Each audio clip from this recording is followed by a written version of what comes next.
Just got home from Acquisitions Incorporated that was done live in theaters across America. And this was the adventure module I received. This was run by Fathom Event, which you can see at the top there. And it was great. I think it was a lot of fun. There were probably about, I think at one point about 20 minutes before it started, I counted how many people were in the theater, and there were about 30. So I think by the time it started, there were probably 40 to 45 people there.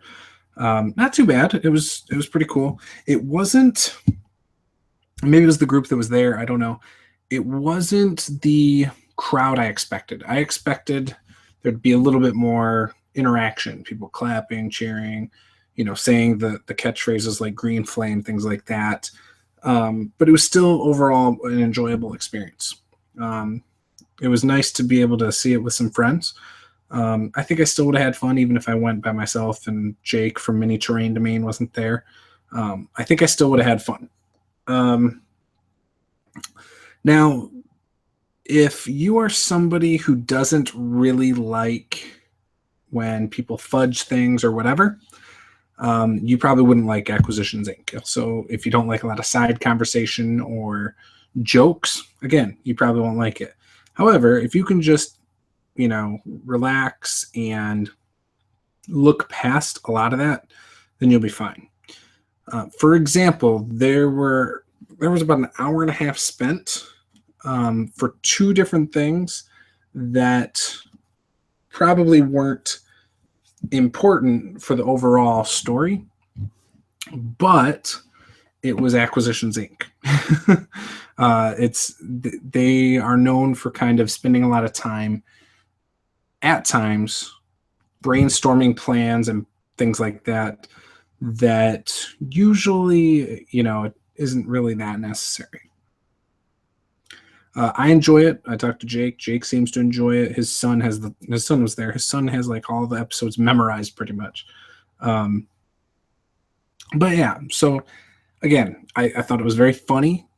I had a blast. I hope they do this with the rest of their PAX games. The fact that you kind of get something, for your money is kind of cool. Obviously, they air it live. I think through their D&D Twitch channel or something. But the fact you get something for spending money and going is cool. I'm kind of curious to see how well received the event was by people. Also interested in hearing if other theaters did anything more than just hand these out. Maybe if there was some gaming beforehand, if people were really anxious and excited and there was a lot of interaction. I want to hear that. So if you guys went to one of the theater shows, please tell me how your experience was with it, because I'm curious. I had fun. I would definitely go back. $14 is a little steep, but at least, like I said, I got something for my money. If that wasn't there, it still would have been fun because I'm still having the experience with some people. After I had a pop, it was like $20. But yeah. So because I saw Jake there before the show, he gave me a little package. So I do know what's in here based on my conversation with him. I'm pretty sure I know everything in here. So let me open this. He electrical taped the whole thing. So I'm trying not to damage it. But yeah, it was really cool of Jake to do this too. I mean, he's an awesome guy. I've met him at Grand Con before in Grand Rapids, which he lives a little closer to there than he does here. He's done some stuff for Absolute Tabletop, which is awesome as well. He's ran some games and things like that. I think he did a couple giveaways. So anyways, let's get this open.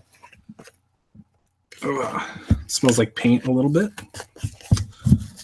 All right, let's see. Maybe I should cut some more of this. Again, trying really hard not to damage anything in here. There, that should be good enough to start it. I've gamed with Jake before too at Grand Land Gaming Center when I ran Adventures League out in Grand Rapids, and he's ran some games out there, some stuff like that. He's a really good DM, by the way. Really cool guy. He does a lot of good crafting videos. In fact, my first real interactions were actually me watching his videos and then doing some crafting. I actually did the tents from his videos. Wow, this is awesome. He gave me these minis. I think there's 4 or something in here. But they're the Lord of the Rings HeroClix miniatures. And he based them, and these look really good, actually. I don't base mine that well. Whoops. I told him I needed some more guards and stuff because I actually got a couple of these. I'm always looking for guards and things I can use more regularly. So I usually double up on what I use for bad guys at times. So this is cool. I know I'm combining these 2 videos, but yeah, so he sent me 4 of those, which I have a couple already. I don't know how many I have. Which this is what they look like without the basing. And get a couple more in here somewhere. Yeah, there's a couple more in here, but anyways, this is what they look like on the HeroClix base, and this is what they look like when they're rebased. Huge difference. Absolutely awesome. So I can't wait to use those. That's awesome, Jake. Thank you. That'll be great. Back to what I was saying, though, about Acquisitions Inc. It's really awesome. So anyways, if you don't want spoilers, turn this off now. But tonight, they wrapped up their session. They've done 12 episodes, and that led to this one being the 13th. Now, it was this big buildup. It was basically a war between Acquisitions Inc. and then another faction. And it ended up that tonight they went to track down, well, throughout the season, they've been trying to get the 7 pieces of this rod. And tonight they basically went to a cloud giant's home, fought some stuff to try and get the 7 pieces of the rod. And the terrain pieces, once again, looked awesome. Now, the one thing I'll make note of was that the actual brickwork was not that impressive, to be honest. Now, the guy is amazing. He's done, I think, quite a few of their sets now. And I get it, they're giants, so their brickwork is probably going to be bigger. But it didn't seem as detailed as most of their stuff usually is. It still looked amazing. The fact that it could lift up and you could go into the places, the doors looked great, the windows, the domes, everything looked amazing. It's just the brickwork seemed to lack detail a little bit. It's better than I can do.